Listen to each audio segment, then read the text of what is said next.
வணக்கம், எல்லாரும் எப்படி இருக்கிறீங்க? நான் இன்றைக்கி யாழ்ப்பாண முறைப்படி ரவை லட்டு தான் செய்ய போகிறேன். இப்போ இந்த லட்டு எப்படி செய்கிறதுன்னு பார்ப்போம். இதில் நான் ஒரு சட்டி வச்சுருக்கிறேன். சட்டி சூடானதும் இதில் 1 டேபிள் ஸ்பூன் அளவுக்கு நெய் விடுவோம்.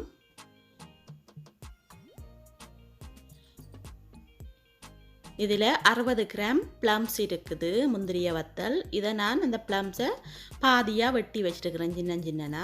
உங்களுக்கு விரும்பினா வெட்டலாம், இல்லாட்டி அப்படியேயும் போடலாம். இதை இப்போ நல்லா பொன்னிறமாக பொரிச்செடுப்போம் இந்த நெய்யில்.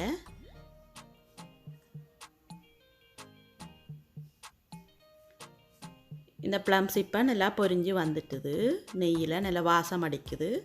இப்போ இதை நாங்கள் எடுத்துடுவோம். இப்போ இன்னும் ஒரு கரண்டி நெய் விட்டு இதுக்குள்ள நாங்கள் இப்போ கஜுவை பொரிச்செடுப்போம் நெய்யிலேயே. கஜுவும் 60 கிராம் இருக்குது. இதையும் நான் சின்ன சின்னனாக வெட்டி இருக்கிறேன். இந்த கஜுவையும் நாங்கள் நெய்யில் போட்டு நல்ல பொன்னிறமாக பொரிச்செடுப்போம். நெய்யில் பொரிச்செடுத்து போடைக்க கொஞ்சம் வாசமாக இருக்கும். இப்போ இந்த கஜுவும் நல்லா பொரிஞ்சு வந்துட்டுது. இப்போ கொஞ்சம் பெரிய பாத்திரம் வச்சு அதுக்குள்ள நான் பாத்திரம் சூடானதும் 4 கரண்டி நெய் விடுறேன்.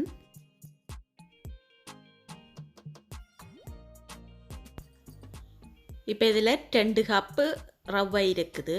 இந்த ரவையை நாங்கள் நெய்யில் வறுத்தெடுக்க வேணும். அடுப்பை நல்லா குறைச்சி வச்சு தான் நாங்கள் இந்த ரவையை வறுக்க வேணும். ரவையை நீங்கள் கிண நேரம் வறுக்கக்கூடாது. ஒரு 3லேருந்து 4 நிமிஷம் நல்லா நெய்யில் பிறல்றபடி வறுத்தா காணும். ரவையை நல்லா முருகிச்சண்டா லட்டு கொஞ்சம் ஹார்டாக வந்துடும். இப்படி எடுத்து பார்த்தீங்கன்னா கையில் நல்லா சாஃப்டாக உதிரியாக இருக்கும். இப்போ இந்த ரவை நல்லா நெய்யில் வரப்பட்டுட்டுது. இதில் 180 கிராம் சீனி இருக்குது. இந்த சீனியையும் நாங்கள் கொஞ்சம் கொஞ்சமாக ரவையில் போட்டு கலந்து விடுவோம் நல்லா. இப்போ ரவையில் சீனியும் நல்லா கலந்து வந்துட்டுது.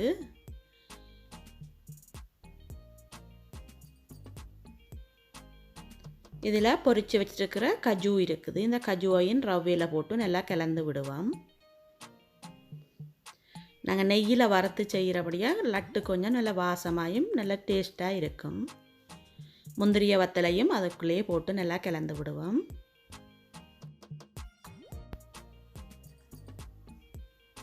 இதில் இப்போ வறுத்து அரைச்ச பவுடர், ஏலக்காய் பவுடர் 1 டீஸ்பூன் இருக்குது. இது வாசத்துக்காண்டி போடுறது. இதையும் இந்த ரவைக்கே போட்டு நல்லா கலந்து விடுவோம். இதில் 2 டீஸ்பூன் அளவுக்கு வெனிலா இருக்குது. இந்த வெனிலாவையும் நாங்கள் ரவைக்குள்ளே விட்டு நல்லா கலந்து விடுவோம். வெனிலாவும் விட்டால் கொஞ்சம் வாசமாயும் இருக்கும்.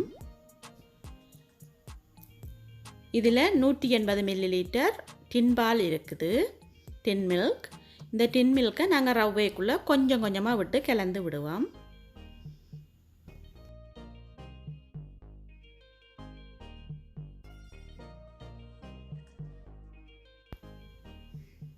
நல்லா ரவைக்கு அமர்த்தி நீங்கள் கலந்து விட்டீங்கன்னா அந்த டின் மில்க் ரவையில் நல்ல ஈரலிப்பு தன்மையாக வரும்.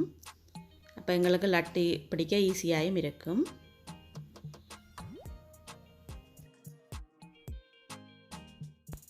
இப்போ நான் எல்லா டின் மில்கையும் இந்த ரவையில் விட்டு நல்லா கலந்து விட்டுட்டேன். இப்போ பார்த்தா தெரியுது நல்ல ஈரலிப்பு தன்மையாக இருக்குது இந்த லட்டு. இப்போ நாங்கள் அடுப்பை நிப்பாட்டிட்டு இந்த ரவையை சூட்டோடையே பிடிச்சி எடுக்க வேணும். காஞ்சிச்சண்டா எங்களுக்கு பிடிக்க கொஞ்சம் கஷ்டமாக இருக்கும். இப்போ நாங்கள் இதை எப்படி செய்கிறதுன்னு பார்ப்போம், லட்டு எப்படி அடிக்கிறதுண்டு. இதில் நான் 2 கரண்டி வச்சுருக்கிறேன். இந்த கரண்டி இந்த குழந்தை பிள்ளைகளுக்கு மாவுன்ற பால் மாவில் இந்த கரண்டி வரும். இதை இப்படி நாங்கள் எடுத்து வச்சா எங்களுக்கு இப்படி லட்டு செய்கிறதுக்கு ஈஸியாக இருக்கும். இந்த கரண்டியில் நான் உள்ளுக்கு நெய் நல்லா பூசி இருக்கிறேன். நெய்யை பூசிட்டு நாங்கள் இந்த ரவையை அதுக்குள்ளே நல்லா அடைஞ்சி விட வேணும். விட்டுட்டு நீங்கள் இதை மெதுவாக தட்டினாலே போதும், லட்டு ஈஸியாக வெளியில் வந்துடும். பார்க்குறதுக்கு நல்ல அழகாயும் இருக்கும். மெதுவாக இப்படி ஒரு ரேயில் நீங்கள் தட்டினீங்கன்னா லட்டு வெளியில் வந்துடும். எங்களுக்கு நல்ல ஒரு ஷேப்பில் வெறும் லட்டு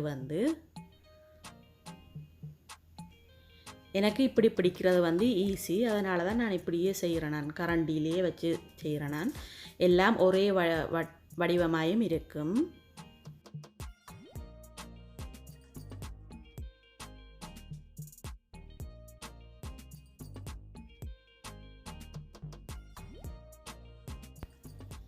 இப்படி செய்ய நல்ல வடிவாயும் வரும் இந்த லட்டு. பார்த்தீங்கன்னா தெரியும், நல்ல அழகாக இருக்குது லட்டு. ஈஸியாக இதாலேயே செய்திடலாம். சில பேர் கையால் பிடிக்க கையில் வந்து சூடாயும் இருக்கும். எனக்கு இது ஈஸின்றபடியாக நான் செய்கிறேன். நீங்கள் கையாலையும் வேணுமெண்டா செய்யலாம்.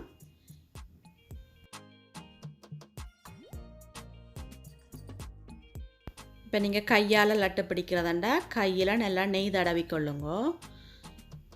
கொஞ்சமாக எடுத்து ரவையை கிள்ளி நல்லா இறுக்கி அமர்த்த வேணும். இல்லாட்டி உதிர்ந்து போடும் லட்டு. சூடாக இருக்கும். அப்போ கையில் கொஞ்சம் விட்டு விட்டு நீங்கள் செய்யலாம். இதே மாதிரி வட்டமாக வரும் கையால் செய்யக்க. இப்படி கையாலையும் செய்து எடுக்கலாம் வட்டமாக. நாங்கள் கரண்டியில் செய்யக்க எல்லாம் ஒரே சைஸாக இருக்கும். கையால் செய்யக்க சில வேளை ஒன்று பெருசாக வரும், ஒன்று சின்னனாக வரும். இப்போ நாங்கள் எல்லா லட்டையும் தட்டி எடுப்போம். நான் இப்போ எல்லா லட்டையும் கரண்டியிலே நான் கூட போட்டு எல்லாம் தட்டி எடுத்துட்டேன். கரண்டியில் செய்தபடியாக பார்க்க நல்லா அழகாக இருக்குது. ஒரே மாதிரி எல்லா லட்டும். நாங்கள் அந்த கஜுவும் ப்ளம்ஸும் வெட்டி வெட்டி போட்டபடியாக தெரிஞ்சும் தெரியாத மாதிரியும் இருக்கும். அதுவும் ஒரு வடிவாக இருக்கும் அப்படி செய்திக்க. இந்த லட்டு வீடியோ உங்களுக்கு பிடிச்சிருக்குமென்னு நினைக்கிறேன். பிடிச்சிருந்தா என்னுடைய வீடியோவுக்கு லைக் பண்ணுங்க, ஷேர் பண்ணுங்க, கமெண்ட்ஸ் பண்ணுங்க. என்னுடைய வீடியோ பார்த்ததுக்கு மிகவும் நன்றி. இந்த லட்டை நீங்களும் உங்களோட வீட்டில் செய்து பாருங்க. என்னுடைய வீடியோ எல்லாம் பிடிச்சிருந்தா என்னுடைய சேனலை சப்ஸ்கிரைப் பண்ணி விடுங்க. அப்படியே பக்கத்தில் இருக்கிற பெல் பட்டனையும் கிளிக் பண்ணி விடுங்க. அப்போ தான் நான் போடுற வீடியோ உங்களுக்கு நோட்டிஃபிகேஷன் வரும். நன்றி, வணக்கம்.